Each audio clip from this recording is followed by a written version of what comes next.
في شقة جميلة جدا. بتدخل بسمة العروسة اللي لابسة فستان اسود، ومن وراها بيدخل محمد شاب زي القمر ويبقى العريس. محمد بيقفل باب الشقة. بسمة بتبصله وبتقول: خلاص يا محمد، الناس مشيوا. امي خلاص اطمنت ان احنا دخلنا. بقولك ايه، امسك نسخة المفتاح معاك اهي، بس اياك ثم اياك تفتح الباب عليا الا لما تتصل وتشوفني صاحية استقبلك ولا لا. بقولك ايه، بص من البلكونة اتأكد ان امي واخويا خدوا العربية ومشيوا، وبعد كده انزل يلا روح نام عند امك. متشكرة قوي يا محمد. بقولك ايه، ما تنساش تاخد الظرف اللي على السفرة، ده شهرين مقدم. بقولك ايه يا محمد، زي ما اتفقنا الجوازة دي على الورق وبس، انت فاهم ولا لأ؟ اياك تيجي في يوم من الايام تقولي انت مراتي ليا حقوق عليكي، ولا الكلام الفارغ ده، انت فاهم ولا لأ؟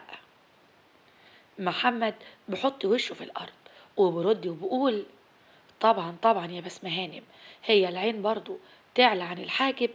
انا هستأذن حضرتك دلوقتي، هروح لأمي لأنها تعبانة قوي، اخد لها العلاج والعشاء وابات هناك. لو حضرتك عايزاني في اي وقت اتصلي عليا. اه يا محمد، هعوزك طبعا. انت ناسي ان احنا بكرة المفروض انها صباحيتنا ولا ايه؟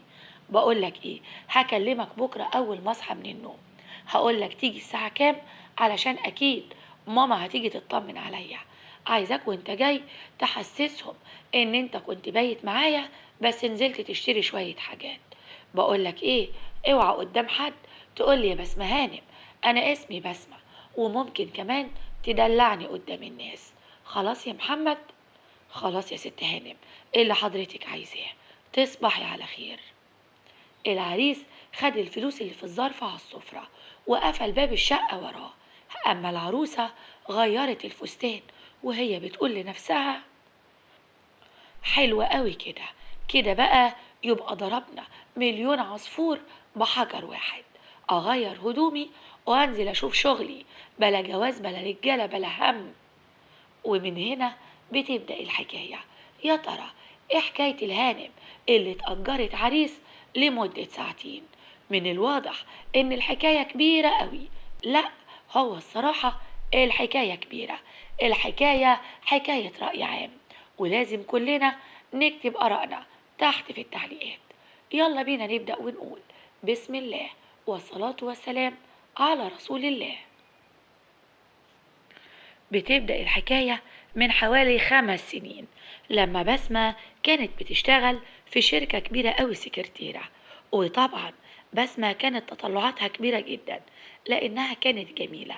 كانت شايفة نفسها إنها مفروض بعد سنة أو 2 بالكتير قوي ما تفضلش سكرتيرة، بالعكس دي لازم تكون مرات المدير. علشان كده رسمت الحب على مدير الشركة. بسمة داخلة على عبد الحميد بيه وهي بتقول: صباح الخير يا ميدو، بقولك ايه يا حبيبي، انا تعبت بقى من موضوع السكرتيرة ده. انت عارف ان احنا متجوزين كده بقالنا حوالي 6 شهور، وانت قلتلي كلها شهرين وهعلن للناس كلهم جوازنا. بقولك ايه، انا رضيت بس ان انا اتجوزك في السر علشان خاطر انا بحبك ومتعلقة بيك قوي، ولا يمكن اقبل ان اخويا يجوزني لحد غيرك. بقولك ايه يا ميدو، انت عارف انا اهلي ناس صعبين قوي، ولازم نعلن جوازنا في اقرب وقت. بقولك ايه يا بسمة، انت عارفة كويس جدا ان راجل متجوز وعندي ولاد، ده انا ولادي اكبر منك، ومراتي كمان بنت ناس قوي واهلها ناس شداد جدا، ولو عرفت ان انا متجوز عليها ممكن تطربق الدنيا فوق دماغي. انا بقول خلي اخوكي يجيني هنا وانا هتفاهم معاه. وبعدين يعني ما انا متجوزك عرفي وكل طلباتك مجابة، ايه بقى المشكلة؟ لا يا ميدو، انت لازم تتجوزني شرعي. اقولك يا سيدي، بلاها ان حد يعرف، اهم حاجة اننا نتجوز شرعي علشان برضو احس ان انت بتحبني وشاريني. طبعا يا حبيبة قلبي بحبك، لعلمك يا بسمة انت شاطرة جدا، وخسارة تقعدي في البيت يا حبيبتي. طب ده انت اي صفقة انت اللي بتمشيها لي. معقول برضو اتجوزك شرعي واقعدك في البيت واخسر سكرتيرة شاطرة كده؟ خلاص يا عبد الحميد، انا موافقة اني افضل اشتغل معاك سكرتيرة، بس بشرط انك تتجوزني شرعي والليلة. خلاص يا بسمة، وانا موافق يا حبيبة قلبي. بقولك ايه، في صفقة كبيرة قوي مع شركة عمار بيه، وللأسف مش راضي يمضيها لي. فأنا بقول تروحي تقعدي معاه كده وتحاولي تقنعيه. مش قلتلك انت سكرتيرة لبقة جدا وشاطرة في الكلام وتأثري أي حد بجمالك؟ طبعا من الواضح ان عبد الحميد بيه كان بيستغل بسمة، السكرتيرة الجميلة اللي بتقنع اي حد باللي هي عايزاه. علشان كده اتجوزها عرفي، والليلة قرر انه يقعد مع اخوها ويطلبها منه. وطبعا اخوها كان عارف انها متجوزة عرفي، لكن بسمة كانت محسسة عبد الحميد انها شريفة قوي وان اهلها ناس صعبين جدا. بسمة قعدت مع اخوها وامها وقالت: بقول لك ايه يا حسين، الراجل خلاص وقع في حبي وعايز يتجوزني شرعي. انا قايلاله ان انتوا اصلا انت وماما ما تعرفوش ان انا متجوزه عرفي. يعني عايزه ايه يا بسمه؟ ما انت مقرطصانه وبتعملي اللي انت عايزاه. اشتغلت في شركه الراجل وقلنا ماشي، الراجل بيخلص بيكي كل الصفقات وقلنا ماشي. شاطره في الكلام وذكيه. انما يا بنت الناس تتجوزيه عرفي؟ ده انا مش عارف اودي وشي فين من مراتي. بقول لك ايه يا حسين، انت عارف يا حبيبي ان انا علشان الفلوس وعلشان المنصب اعمل اي حاجة. وبعدين انا عملت ايه يعني؟ ما انا اتجوزت مدير الشركة، ولا كنت عايزني اخيب واتجوز موظف زي حالاتك واجي افضل اندب حظي؟ هو صوت وصرخ طول الشهر اننا مش لاقيين ناكل زي عيال مراتك. بقول لك ايه يا حسين، اسمع الكلام واطلب من الراجل شبكة كبيرة ومهر كبير كمان، والليلة بإذن الله نتفق على كل حاجة، وكلها أسبوع ونكتب الكتاب شرعي. يا ابني، ده أنا لو خلفت منه حتة عيل هيقش الشركة دي كلها. ده عياله فشلة وصيع، وكل واحد عايش في حياته، محدش أصلا يعرف حاجة عن العز والخير اللي عنده ده كله. وهنا الأم بتتنهد وهي بتقول: الله يسامحك يا بنتي، الله يسامحك. رخصت نفسك هو تطيتي واتجوزت الراجل عرفي، الراجل اللي اكبر من ابوكي. ليه كده يا بسمة؟ يا بنتي يا بنتي حرام عليكي، ده انت زي القمر واي شاب في الدنيا يتمنى بس انه يتجوزك. ليه يا بنتي تعملي في نفسك كده؟ ليه بس تجرسينا؟ على رأي اخوكي، ده اخوكي مش قادر يحط عينه في عين مراته. في داهية الفلوس وفي داهية كل حاجة. فلوس ايه ومناصب ايه اللي انت بتجري وراها؟ هقول عليكي ايه يا بسمة؟ طول عمرك عنيدة، هو شايفة ان جمالك سلاح علشان تحاربي بيه اي حد واي حاجة، علشان بس المناصب والفلوس. بقولك ايه يا بت، تتجوزي راجل عجوز، ان شاء الله حتى تتجوزي واحد متكسح، المهم انك تبقي متجوزاه شرعي وعلى سنة الله ورسوله. الراجل المتنيل على عينه ده يجي الليلة ويكتب عليكي شرعي، هو بعد كده غوري من وشي، لا عايزة اعرفك ولا عايزة اشوفك تاني. وبالفعل عبد الحميد بيه راح علشان يطلب ايد بسمة، وطبعا على حسب الاتفاق اخوها طلب منه فلوس كتير قوي، شبكة ومهر وشقة تمليك باسم بسمة. لكن عبد الحميد قال: اولا انا عندي شقة تمليك حلوة جدا محدش يعرف عنها حاجة، هنقل ملكيتها بإذن الله باسم بسمة حبيبة قلبي، والشبكة والمهر اللي هي عايزاه. بس أهم شرط عندي هو اللي بسمة برضو عارفاه، إنها لا تخلف ولا أي حد يعرف إن أنا متجوزها. خلاص يا جماعة، متفقين على كده؟ ايه الكلام اللي انت بتقوله ده يا عبد الحميد بيه؟ انا بنتي لسه صغيرة وحلوة، عايز يا راجل تتجوزها في السر؟ طب افرض يعني البت حملت منك، هنعمل ايه ونقول للناس ايه؟ يا استاذ عبد الحميد حرام عليك، انت راجل محترم وابن اصول. هو بعدين ما دامت عاجباك وبتحبها وهي بتحبك، يبقى يا اخويا الشرع حللك اربعة، والمفروض برضو انك تحافظ عليها من عيالك ومن مراتك. مش تصدرها للريح بالطريقة دي. خلاص يا ماما لو سمحتي، انا وعبد الحميد متفقين على كل حاجة. انا لا عايزة عيال ولا عايزة زفت. عبد الحميد، انا بحبك وعايزاك انت، وموافقة على كل شروطك. انا بقول بإذن الله بكرة ولا بعده نجيب المأذون ونكتب الكتاب. وبالفعل بسمة مشيت كلامها غصب عن أخوها وغصب عن أمها. لكن أخوها كان متعود إنه يستلف منها فلوس وما يردهاش تاني، علشان كده كان بيسكت ويستحمل كل اللي بسمة بتعمله، وهو زي ما بيقولوا كده حاطط في بقه جزمة قديمة. أما الأم ما كانش عاجبها أبدا حال بسمة. وبالفعل بسمة اتكتبت الشقة باسمها، وخدت كل الفلوس اللي هي عايزاها، وبدأت تشتغل أكتر وأكتر في الشركة، على اعتبار إنها في يوم من الأيام هتخلي عبد الحميد بيه يكتب لها الشركة باسمها. مرت الأيام وبسمة الجميلة السكرتيرة قدام كل الناس هي اللي بتخلص كل المصالح، وكل أصحاب الشركات بيحسدوه على السكرتيرة الجميلة. وفي ليلة كان عبد الحميد بيه بايت مع بسمة في شقتها، وفجأة حصلت له أزمة قلبية. بسمة بتصرخ وتقول: ايه يا عبد الحميد مالك؟ مش قلتلك كفاية بقى الحبوب اللي انت بتبلبعها؟ بقولك ايه، انا قلبي مش مطمن. هقولي بسرعة اعمل ايه؟ هتصل على حد من عيالك ولا ايه؟ عبد الحميد رد عليا، انت مت ولا ايه؟ عبد الحميد بيه ما كانش بيرد عليها، علشان كده بسمة بسرعة اتصلت بحسين أخوها اللي جاب الإسعاف ونقلوا حسين بيه على المستشفى. وهناك الدكتور بيقول: للأسف يا جماعة، أنا آسف، عبد الحميد بيه اتعرض لأزمة قلبية.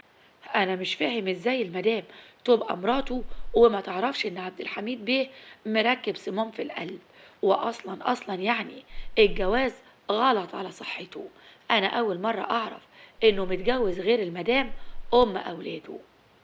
أيوة يا دكتور، عبد الحميد الله يرحمه كان متجوزني، كنا متجوزين من حوالي شهرين كده، هو محدش يعرف. اه، طب بقولك ايه بقى يا مدام، انت لسه صغيرة وشكلك كده عظمك طري. الهانم الهانم الكبيرة مرات عبد الحميد بيه الله يرحمه عمرها ما هتسكت على حاجة زي كده، واولاده كمان يقرقشوا الزلط زي ما بيقولوا. علشان كده بقولك قبل اي حاجة فكري في محامي شاطر يقف جنبك. هو بالفعل بسمة اتصلت بأولاده وعرفتهم إن أبوهم اتوفى، وعرفتهم كمان إنه كان متجوزها في السر. بعد مشاحنات كتير قوي واتهامات من ولاده، بسمة أخيرا قدرت تطلع بالميراث الشرعي بتاعها، لكن للأسف ما قدرتش تعمل بيه أي حاجة، وفضلت زي ما هي في الشركة لحد ما أولاده ومراته طردوها بره الشركة ورموا لها حقها كله فلوس وبس. ايه يا بسمة، مرتاحة يا بنتي دلوقتي؟ مرتاحة لما الراجل مات هو الجيران والناس كلها عرفوا انك كنت متجوزاه في السر؟ هي بنت، ده من ساعة ما الموضوع اتكتب في الجرايد والتليفونات ما بطلتش رن عليا، قرايبنا وجيراننا والكل بيقولي: يا لهوي يا ام حسين، بقى بسمة بنتك الحلوة العاقلة المؤدبة المتربية تتجوز في السر من راجل أكبر من أبوها؟ أظن دلوقتي بقى خلاص الجاه والمال والسلطة راحوا، شوية الفلوس اللي انت جريتي وراهم اهم بقوا معاكي.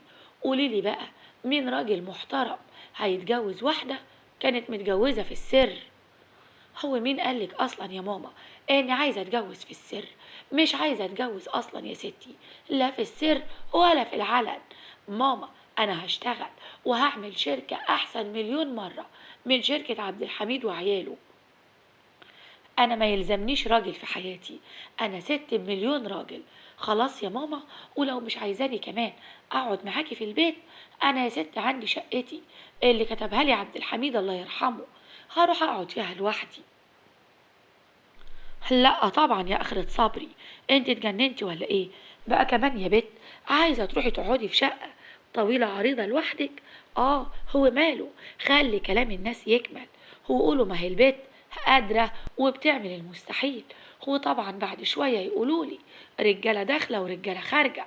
لا يا بسمة، هتفضلي قاعدة معايا، إن كنت عايزة تنزلي تشتغلي انزلي، ما عنديش مانع، إنما قعاد لوحدك في الشقة مش هيحصل، ولو على جثتي يا بسمة.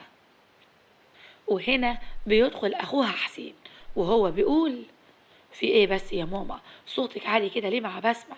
مش كفاية اللي هي فيه؟ بقولك ايه يا بسمة، انا موافق ان انت تنزلي تشتغلي، بس زي ما ماما قالت يا حبيبتي، لازم برضو ترجعي هنا بيتك تباتي معانا، انت لسه صغيرة وحلوة، والناس ياما هتتكلم عنك. أه، بقولك ايه يا بسمة، انا كنت محتاج كده 10 تلاف جنيه، يعني انت عارفة بقى دخلة المدارس وكده، والعيال كانوا عايزين كسوة. حاضر حاضر يا حسين، بإذن الله بكرة وأنا جاية هسحبهم لك بالفيزا بتاعتي وهديهم لك. حاضر يا حبيبي، عينيا ليك. بقى كده يا حسين بتسكت يا ولا وتداري على أختك وتداري على الغلط علشان تستلف منها فلوس؟ بقولك ايه يا حسين، أنا حزينة عليك، هي ريتني يا أخويا خنقتك بإيدي يوم ما ولدتك. بقى يا ولا تسكت وانت شايف الغلط عشان خاطر الفلوس؟ أقولك يا حسين، اللي زيك كده وبيسكت على الغلط في أهل بيته يبقى ايه؟ هو اللي انت عارف يا ابن بطني. بقولك ايه ياما، ما تسيبينا بقى نعيش. بسمة اختي شاطرة وذكية وبميت راجل، وغلط اللي انت بتتكلمي عنه. بسمة بلسانها الحلو تلف اي حد قدامها، دي موهبة وربنا اداها لها، والجمال ده نعمة ولازم تستغله احسن استغلال. يلا يا بوسي يا حبيبة قلبي، غيري الاسود اللي انت لابساه ده واطلعي شوفي شغلك. بقولك ايه، انا عايزك بقى ما تشتغليش غير في اكبر شركات البلد. الا قوليلي، انت كلمتي عمار بيه صاحب اكبر شركة مقاولات في البلد تشتغلي عنده سكرتيرة ولا لسه؟ لا يا حسين، اطمن يا حبيبي، كلمت عمار بيه ووافق، والنهارده باذن الله رايحه استلم الشغل. مش قلتلك يما، بسمة اختي لسانها حلو وشكلها حلو ومخها احلى واحلى، علشان كده هتوصل لكل اللي هي عايزاه. وبالفعل اشتغلت بسمة في شركة عمار بيه، كانت السكرتيرة الجميلة الذكية اللي بتخلص كل الشغل بدلعها وخفتها مع الزباين. هو طبعا كانت بالنسبة لأي صاحب شركة كنز لا يمكن أبدا يستغنى عنه، لكن الأم كانت دايما تشتمها وتهزقها وتمنع نزولها بالليل متأخر. وأخيرا بسمة قررت إنها تريح أمها وإنها تتأجر أوبر يوديها ويجيبها كل ليلة، ويبقى السواق ده معاها كل يوم، وأمها بكده تبقى مطمنة عليها. علشان كده اليوم ده بسمة نزلت وطلبت تاكسي، وأول ما ركبت لقت صاحب التاكسي شاب وسيم جدا، وهو ده محمد اللي هي اتجوزته. يلا بينا نكمل الحكاية، لكن قبل ما نكمل عايزة أفكركم إن الدعم الوحيد ليا هو اللايك والتعليق الجميل منك، علشان كده ما تستخسرش فيا دعمك ليا. يلا بينا نكمل الحكاية. بقولك ايه يا اسطى، هو التاكسي ده بتاعك ولا انت بتشتغل عليه؟ لا يا ست هانم، التاكسي بتاعي الحمد لله. اه كويس قوي. طب بقولك ايه، ايه رأيك نتفق اتفاق؟ انا اصلي شغلي بيتأخر بالليل قوي، ايه رأيك تبقى انت السواق المخصوص بتاعي وتوديني وتجيبني كل ليلة؟ اصلا انا بصراحة الحاجة الوحيدة اللي بخاف منها هي سواقة العربيات، وخصوصا السواقة بالليل. ايه رأيك يا اسطى؟ انت اسمك ايه؟ اسمي محمد يا ست هانم، وتحت امرك طبعا. خدي رقم تليفوني واي وقت تحتاجيني فيه انا تحت امرك. متشكرة قوي يا محمد. بسمة جات لها فكرة تانية خالص لما لقت محمد طيب كده ومهودها في كل حاجة، لكن قررت انها تقلب الفكرة حبتين في دماغها. وبالفعل بتخلص شغلها وبترجع البيت متأخرة، وبتسمع نفس الاسطوانة من الأم اللي بتقول: يا بنتي حرام عليكي فضحتينا، هو انت كل ليلة راجعة وش الفجر؟ شغل ايه يا اختي ده اللي بيسهروا فيه لحد الساعة 3 الفجر؟ اقسم بالله يا بسمة ما انت نازلة من البيت تاني على جثتي لو رجلك خطت برا البيت. هي ماما حرام عليكي، ولعلمك بقى انا ما كنتش في شغل، انا أنا كنت بصراحة كده مع واحد عايز يتجوزني وكان عايز يتقدم ليكي، بس أنا كنت صابرة لحد لما العدة تخلص، والحمد لله أهي العدة خلصت بقالها 3 4 أيام. عدة؟ عدة ايه يا اختي؟ يا بنت ده انت من تالت يوم وفاة جوزك وانت يا اختي خلعتي الاسود ونزلتي تشتغلي وتقعدي وتضحكي وتسهري مع الرجالة. دلوقتي يا حبيبتي عملتي فيها الست الشيخة وبتقوليلي العدة خلصت. اه، وبعد يا اختي ما العدة تخلص هتتجوزي مين بقى المرة دي؟ اظن هتتجوزي واحد اكبر من جدك. امال ايه؟ ما هو صاحب الشركة الجديد لازم يضمن السكرتيرة اللي بتخلص له كل الحوارات في قعدة. لا يا ماما، المرة دي بقى شاب وزي القمر كمان، هو يمكن كمان هأدي ولا أكبر مني بسنة ولا 2. وبصراحة ربنا هو عايز يتجوزني من زمان قوي، بس أنا اللي كنت مأجلة الفكرة. طب خلاص يا بت، ومستنية ايه اللي يخيبك؟ بقولك ايه، العريس ده يجيني بكرة. بقولك ايه، عارفة لو مش الفجر هيأذن كنت قلتلك خليه يجيني دلوقتي، وفي أسرع وقت أجوزك وأكتب كتابك وأخلص منك. خلاص يا ماما، أنا هكلمه وأخليه يجيلك بكرة بإذن الله. إلا قوليلي يا بنتي يا بسمة، هو العريس اسمه ايه وبيشتغل ايه؟ ها؟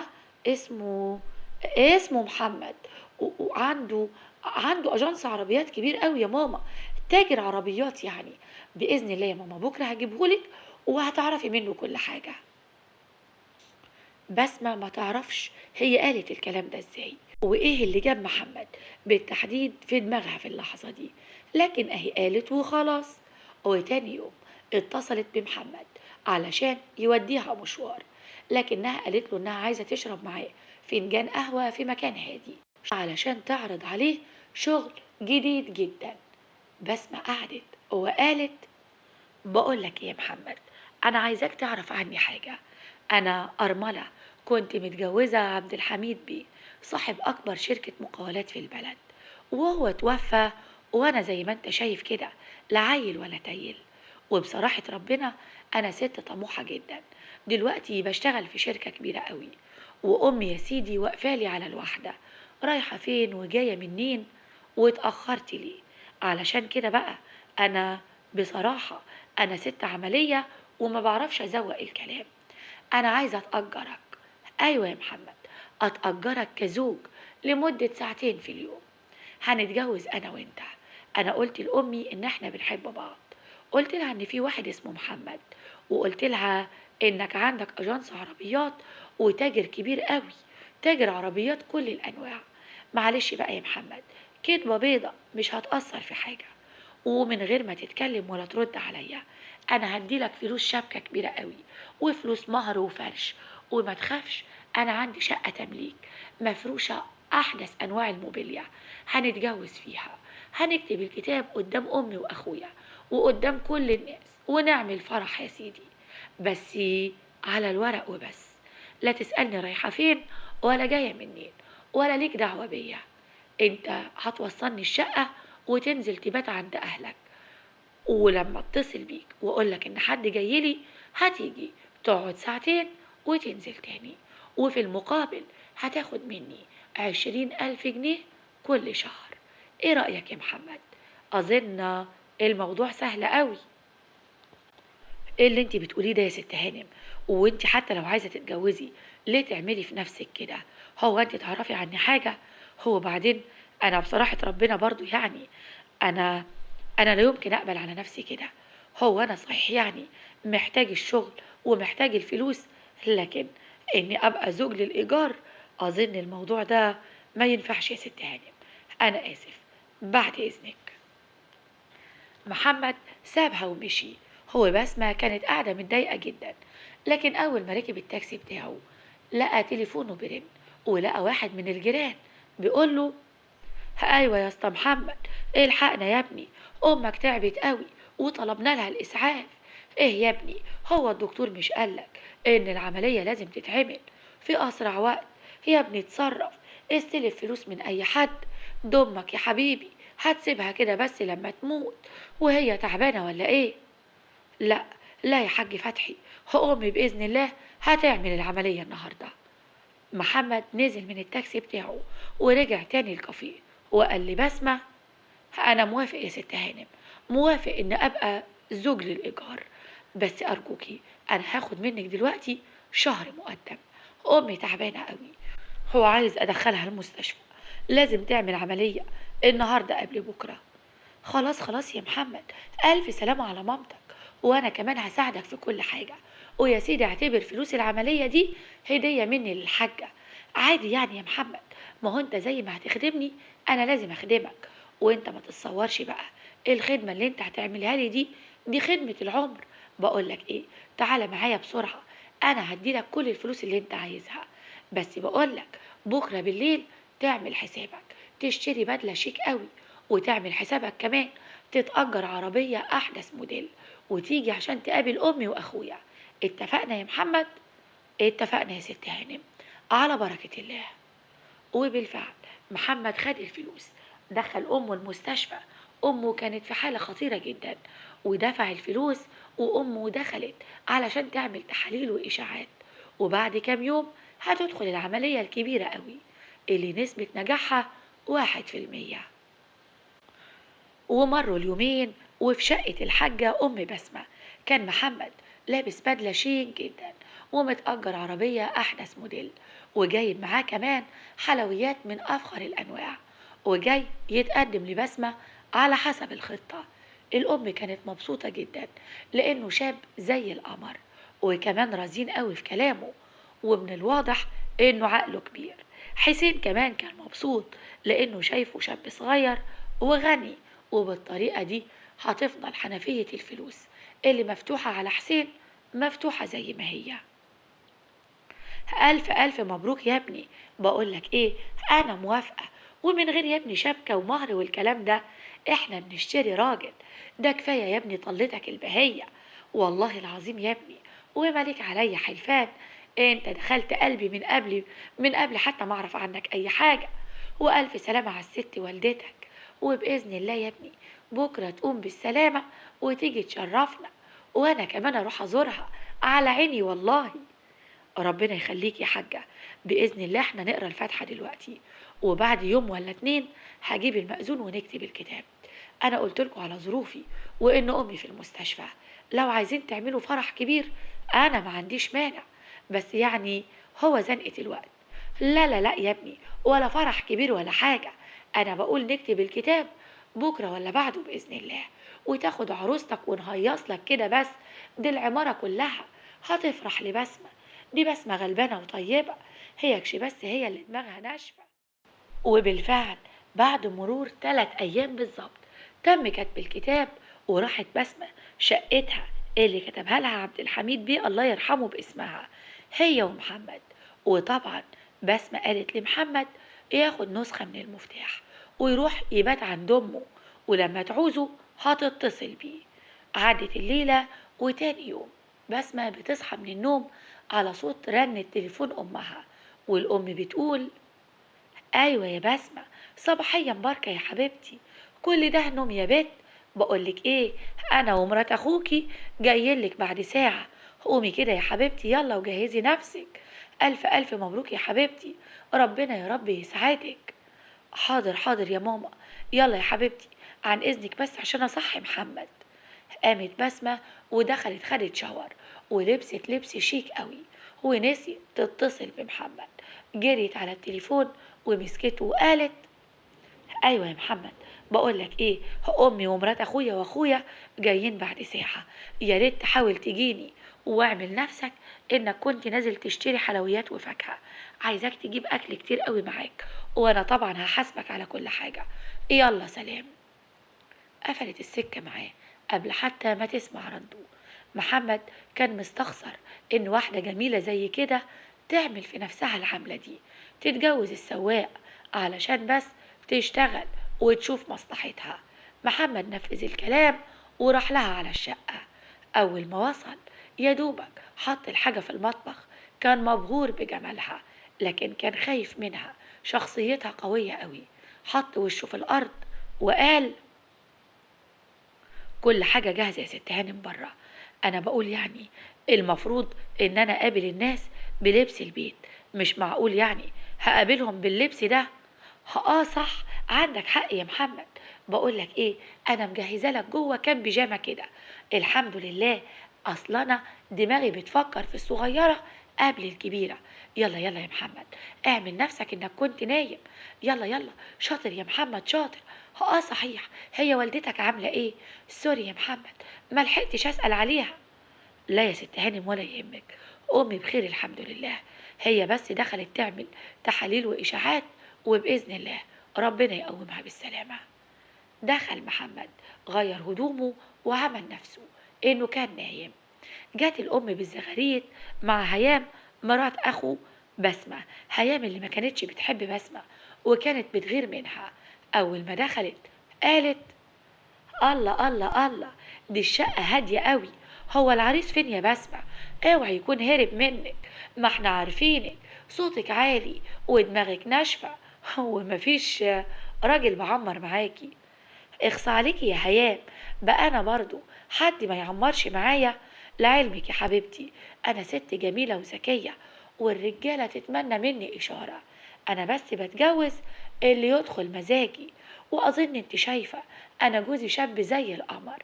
هي محمد، هي ميدو، يلا يا قلبي تعالى سلم على ماما وهيام مرات اخويا. طبعا هيام كان عاجبها قوي محمد، وكانت مستخسراه في بسمة، وخصوصا ان محمد كان طيب قوي وغلبان، وبسمة شخصيتها طبعا زي ما انتوا عارفين. قعدوا الكل مع بعض يتكلموا. محمد كان مثقف جدا، بسمة كانت مبهورة منه. هي أصلا نسيت تسأله هو تعليمه إيه، هي فاكراه مجرد سواق تاكسي. لكن محمد واضح إنه متعلم قوي، وهادي كمان وفاهم في الدين. علشان كده هيام استغلت الحتة دي وقالت: إلا قول لي يا محمد بيه، أنا شايفة إن أنت ما شاء الله عليك ملتزم دينيا جدا، وعارف حاجات كتير قوي في الدين. إلا أكيد بقى أول حاجة هتعملها إنك تخلي بسمة تبقى ملتزمة شوية في لبسها وفي طريقة كلامها وتصرفاتها. حاكم يعني بسمة واخدة حريتها حبتين تلاتة. لا يا فندم، بسمة مش واخدة حريتها ولا حاجة. بسمة ست عاقلة وعارفة هي بتعمل ايه. ولعلمك يا هيام هانم، انا واثق جدا فيها، ولو ما كنتش واثق فيها وفي اخلاقها ما كنتش ابدا هرضى اتجوزها ولا تتكتب على اسمي. وهنا بسمة كانت مبسوطة قوي من رده على هيام. عدى اليوم على خير، ومحمد استأذن منها علشان يروح طبعا يبات عند أمه في المستشفى. وهو نازل بسمة بتقوله: اللي قولي يا محمد، هو أنت متعلم لحد فين؟ متعلم لحد فين؟ أنا واخد كلية أصول دين، أنا أزهري يا ست هانم، والحمد لله أنا حافظ القرآن الكريم يا ست هانم. على فكرة، أنا رديت على مرات أخوكي الرد ده رغم إني مش مقتنع بيه. حضرتك فعلا ما ينفعش تبقي متجوزة واحد زيي وتبقي متحررة قوي كده، بس أنا ما حبيتش أنصرها عليكي، لأني شفت في عيونها نظرة شماتة، أو يعني شغل الستات بقى إنها بتسخن عليكي. أصلها فاكرة إن أنا جوزك يعني، وليا كلمة عليكي. محمد، احنا اتفقنا من الاول حدودك فين، عشان كده يا ريت ما تتكلمش في اللي مالكش فيه. انا ما بتكلمش في حاجة ماليش فيها، انا بس بفهمك الحلال من الحرام علشان خاطر ربنا، وانتي ليكي حرية التصرف في حياتك. بعد اذنك يا ست هانم. بسمة كلام محمد كان واضح قوي وصريح معاها، لكنها ما كانتش عايزة تسمعه. كانت بتقفل ودانها عن أي كلمة صح، لأن شيطانها مصور لها إن اللي هي بتعمله هو الصح بعينه. تاني يوم بسمة نزلت بالليل متأخر، لأنها كان عندها عشاء عمل مع عمار بيه ووفد خليجي جاي مصر. عمار بيه بيقول لها: بقولك ايه يا بسمة، انا عايزك يا حبيبتي مش تستعجلي وتيجي على الساعة 2 3 تقولي عايزة اروح. الراجل الخليجي بصراحة ربنا عايز يقعد معاكي شوية لوحدكوا. ايه يا بسمة يا حبيبتي، انتي هتفضلي تقلانة على الراجل كده ولا ايه؟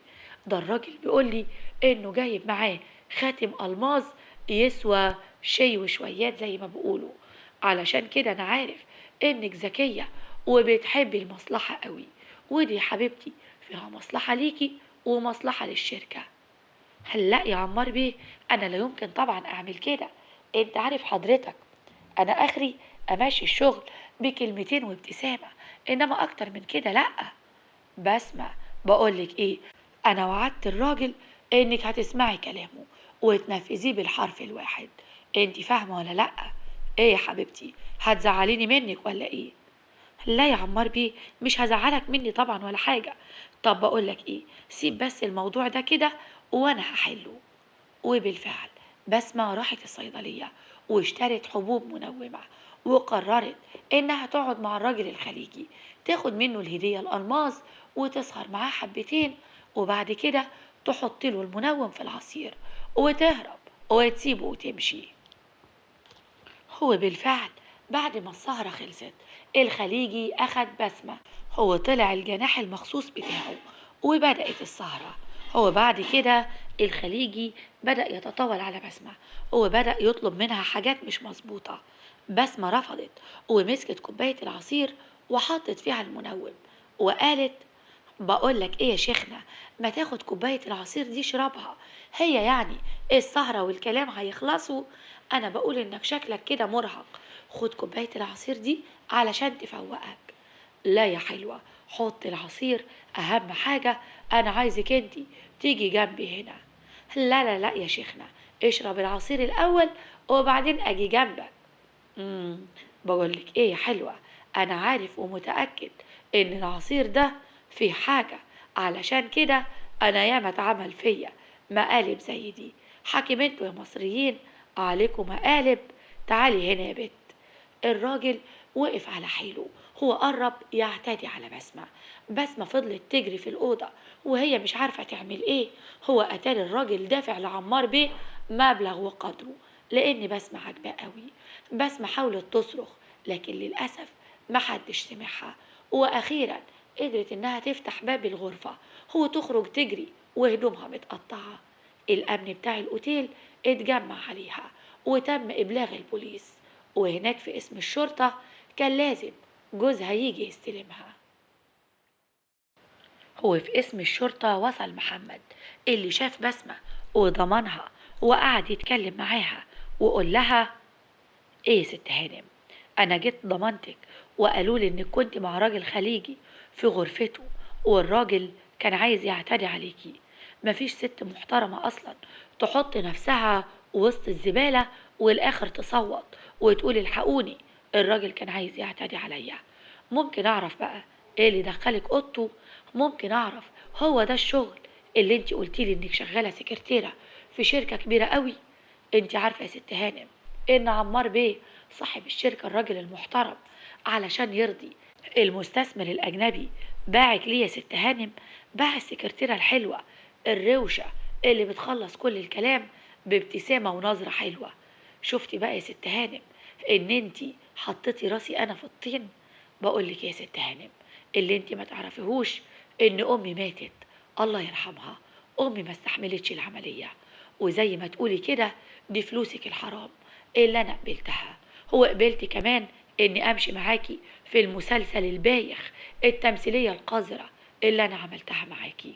انت طالق يا ست هانم، مش عايز منك فلوس ولا عايز منك حاجة، انا ضمنتك، ودلوقتي هتخرجي وشوفي بقى حياتك، شوفي زوج للإيجار تاني يقدر يسكت على تصرفاتك. محمد ساب بسمة ومشي، وبسمة جرت الخيبة ورجعت شقتها، مرضيتش ترجع على أمها تاني. فضلت بسمة في شقتها أكتر من أسبوع قافلة على نفسها، لكن كلام محمد كان لسه بيرن في ودانها. كل كلامه وتصرفاته وذوقه كانت حاسة إنها فعلا عايشة في مستنقع، وكان نفسها تنضف وتعيش حياة كريمة. بسمة في ليلة نزلت الشارع تدور على محمد، اتصلت بيه من رقم غريب وقالت له إنها محتاجة تاكسي. أول ما محمد جالها ركبت معاه بسرعة وقالت له: محمد، أنا اتخفيت ولبست نقاب علشان ترضى تقفلي واتكلم معاك. أرجوك يا محمد، أرجوك، أنا فعلا محتاجة حد يسمعني، محتاجة حد غير أمي وأخويا. أمي اللي عايزة بس تسترني وتخليني ست بيت زيها. هو اللي أخويا اللي ما عندوش مانع إن أنا أشتغل في أي حاجة، المهم إن أنا أفضل حنفية فلوس تجيب له فلوس وبس. إنما أنت يا محمد حاجة تانية. صدقني يا محمد، صدقني أنا مش وحشة ولا سيئة، ولا كنت أعرف الاتفاق اللي ما بين عمار بيه والمستثمر الأجنبي. أقسم بالله أنا طول عمري عارفة إن أنا حلوة ومحدش بيقدر يقاوم جمالي. علشان كده قلت أستغل النعمة اللي ربنا اداهالي وأعمل بيها شغل وأثر على الناس، وأي حد ما يقدرش يرفض لي طلب. علشان كده جوزي الأولاني عبد الحميد كان بيستغلني أسوأ استغلال. هو لما مات ولاده طردوني ورمولي شوية فلوس. هو أنا طبعا زي الهبلة الفلوس كلها صرفتها على أخويا ومراته وعياله علشان يسكت. يعني أنا خسرت شبابي واتحسبت عليا جوازة والفلوس كمان راحت مني. هو لما نزلت اشتغل مع عمار بيه كان زيه زي عبد الحميد، لكن عمار ما كانش يقدر يتجوزني لان مراته عارفة اللي حصل لي مع عبد الحميد بيه. علشان كده عمار بيه حب يستغلني بصورة أسوأ. هو زي ما انت بتقول كده قبض من المستثمر علشان يبيعني ليه. على فكرة يا محمد، أنا مش عارفة أنا بحكي لك كده ليه، ومش عارفة أنا عايزة منك إيه. مش عارفة أقولك. أنا عايزاك تفضل زوجي ونعيش مع بعض بما يرضي الله، ولا عايزة أقولك إن أنا أصلا قرفانة من نفسي وقرفانة من حياتي. مش عارفة يا محمد، ومش عارفة بحكي لك ليه. انا اقول لك يا ست هانم، انت بتحكي لي ليه؟ انت بتحكي لي علشان انا اللي عريتك قدام نفسك، بتحكي لي علشان شايفه نفسك في مستنقع مش عارفه تطلعي منه. الشغل مش عيب، والست الذكيه دي نعمه من ربنا، بس ما تستغلش جسمها وشكلها الحلو علشان تأثر على الرجاله. انت ممكن تشتغلي في مليون حاجه بذكائك الباهر ده وتعليمك، وممكن برضو تكسبي فلوس. مش مهم تكسبي ملايين، بس المهم ان تبقى حتى الجنيهات اللي انت بتكسبيها دي حلال يا ست هانم. بقولك ايه، انا متعلم زي ما انت عارفة وواخد كلية زيك تمام، واقدر اشتغل في اي حاجة حرام زي ما انت بتقولي كده. الشغل سهل. ولعلمك انا طالع من منطقة شعبية، نص الشباب اللي في بلدنا بتجروا في المخدرات والممنوع وقلة الادب كمان. انما انا اخترت ان اشتغل واكل لقمتي بعرق جبيني. اشتغلت على تاكسي عند ناس، وربنا اكرمني وحوشت واشتريت التاكسي ده، وقلت وماله هشتغل عليه لحد لما ربنا يكرمني والاقي شغلانه احسن منه. مش عيب ولا حرام. ياما ياما دكاتره ومهندسين بيشتغلوا مش بشهاداتهم، ده بيشتغلوا تحت ايدين الناس. علشان كده يا ست هانم انا راضي قوي بحياتي. لعلمك انا ضعفت ووافقت اني اخد منك الفلوس علشان خاطر امي كانت تعبانه وما كنتش قادر اعمل لها العمليه، وهي امي ماتت. كل اللي انا عملته اني دخلت عليها فلوس حرام في اخر عمرها. امي الست الطيبه اللي عمرها ما دخل جوفها لقمه حرام. لكن نقول ايه؟ الحمد لله، كل بني ادم خطاء وخير الخطائين التوابون. توبي يا ست هانم، توبي يا بسمة، وارجعي لربنا. دوري على أي شغل تشتغلي فيه بدراعك وبعقلك مش بجمالك. ومش شرط انك تبقي منتقبة علشان تبقي ست محترمة. لا يا ست هانم، ياما ستات كتير قوي ساترين نفسهم ولابسين حجاب شرعي لكن عارفين حدودهم كويس قوي. بقولك ايه، انا مش عايزك تاخدي اي قرار ولا تقولي لي رجعني ونبقى زوجين. انت مهما كنتي ست ذكية وبتعرفي تجيبي الجنيه ازاي، وانا مش طموحاتك ولا احلامك. لكن انا بقولك ادي نفسك فرصة، اطلعي من الحياة اللي انت عايشاها واشتغلي زي ما قلتلك بدراعك وبمخك وبس. اشتغلي في مكان محترم، مكان يحترم ادميتك، يحترم مخك وتعليمك وشغلك، مش يحترم جسمك يا ست هانم. وبعد كده تعالي قوليلي انت عايزة ايه. يلا بقى، بعد اذنك انزلي علشان انا راجل ورايا اكل عيش.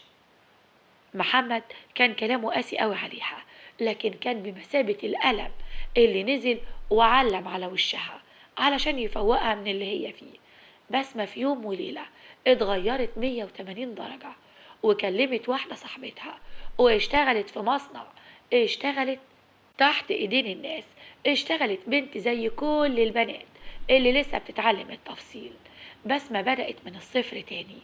هو أثبتت في المصنع في مدة لا تتعدى شهرين إنها ذكية جدا، وكمان كان معاها فلوس قدرت إنها تاخد كورسات مكثفة.